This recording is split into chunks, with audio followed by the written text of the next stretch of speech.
कोटि कोटि प्रणाम और नमन उस महाशक्ति की जिसने समस्त ब्रह्मांड की रचना की है और उसी ब्रह्मांड में उसकी सर्वश्रेष्ठ रचना है हमारी पृथ्वी। पृथ्वी पर युगों से जीवन चलता आया है। सतयुग, त्रेता, द्वापर, कलयुग, ये 4 युगों से जीवन चक्र चलता है और अच्छी व बुरी आत्माओं का आना जाना चलता रहता है। इसी को जीवन चक्र कहा गया है। देवी देवता भी इसी तरह युगों के चक्र में आते जाते रहे हैं। इतना ही नहीं, जन्म मानस के कल्याण के लिए ये अवतार भी लेते हैं। कहते हैं ईश्वर देव अवतारी व सिद्ध आत्मा न जाने किस रूप में मिल जाए, बस जरूरत है हमें उसे पहचानने की। ये सुधा है, ऐसा ही एक महान आत्मा की जिसने जन कल्याण के लिए जन्म लिया है, जो साक्षात देव रूप के जैसे आए और लोगों का दुख दूर करने के लिए फिर संसार त्याग दिया और तब तक जिए, जन कल्याण में सारा जीवन लगा दिया। ये सुंदर कथा है श्री कोंडेश्वर महाराज जी की। इन्हें श्री अवधूत निरंजन दिगंबरी गिरी यास योगी दिस नामी तपस्वी भी कहा जाता है।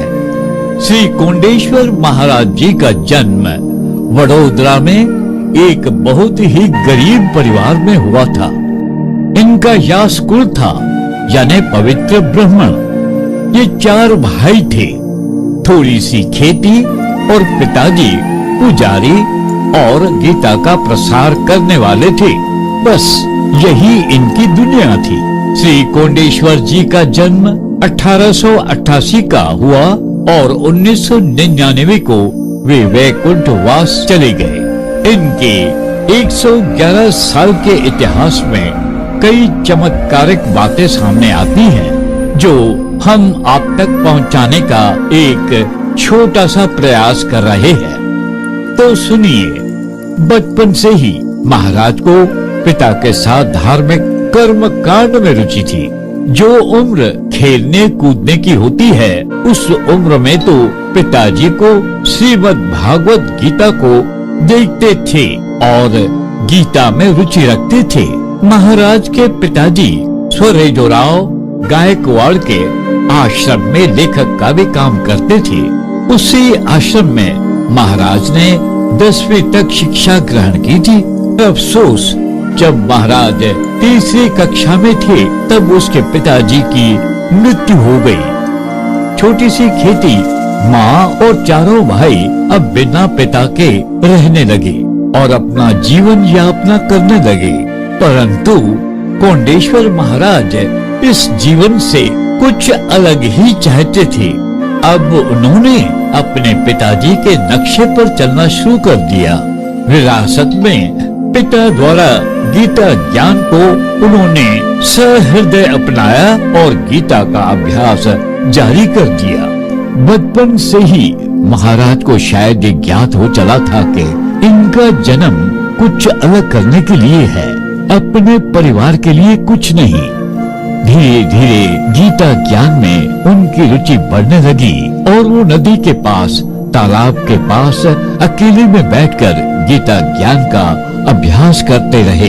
एक दिन महाराज गीता ज्ञान का अभ्यास कर रहे थे कि तभी आकाशवाणी की तरह से एक स्वर सुनाई दिया, जैसे उन्हें कोई पुकार रहा हो। महाराज ने विनम्र होकर कहा, आप कौन हो? आप जो भी हो दर्शन दो, सामने आओ।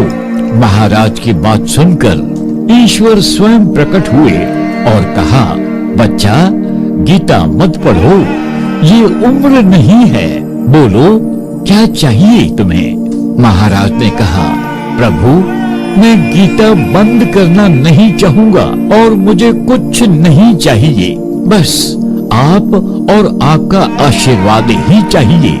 इस तरह ईश्वर मुस्कुराए और अंतर ध्यान हो गए। इसी तरह कई चमत्कार घटनाएं आए और कई दिनों तक चलते रहे।